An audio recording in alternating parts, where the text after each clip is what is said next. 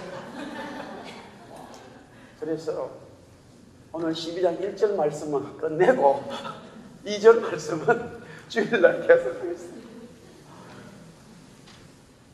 1절 말씀으로 정리를 해보겠습니다. 우리 한번 따라합시다. 너희 몸을 하나님이 기뻐하시는 거룩한 산제물로 드리라.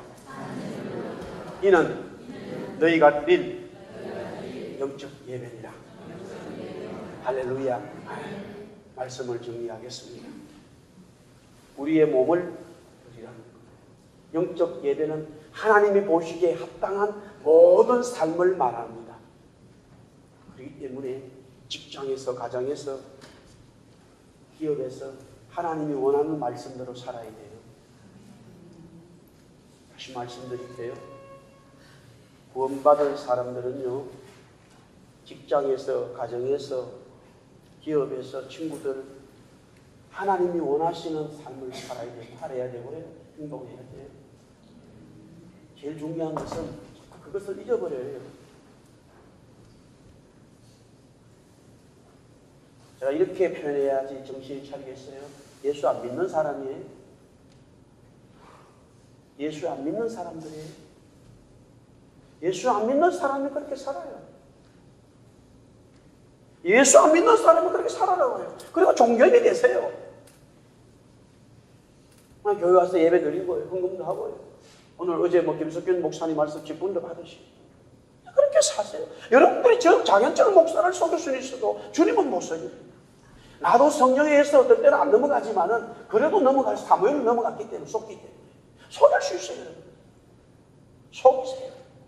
그러나 주님은 속일 수 없어요. 우리가 살아가는 시간들이 얼마나 귀하고 중요하기 때문에 하나님이 주신 진리의 말씀대로 기쁘고 감사하고 살아가는 삶이 더 많은 거예요.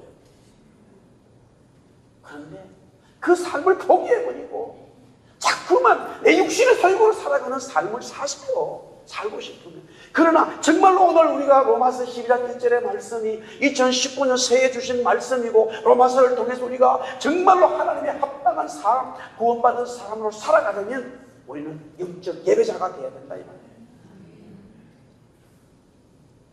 하나님이 기뻐하시는 예배자, 하나님이 보시기에 거룩한 예배자, 하나님이 보시기에 살아있는 예배자, 그걸 주님이 말씀하셨어요. 그래서 주님은 이 땅에서 하나님이 보시기에 그리스도 주님은 기뻐하는 아들이었어요. 하나님이 보시기에 주님은 거룩한 제물이 되셨어요. 하나님이 보시기에 그리스도는 영원히 살아있어요. 죽음에서도 부활시켜서 부활해서 살아있는 하나님의 자녀가 되어버린 아들이 되어버린 거예요. 그 은혜가 저와 여러분들에게 우리 교회 속에 2019년 충만하기를 예수님의 이름으로 축복합니다.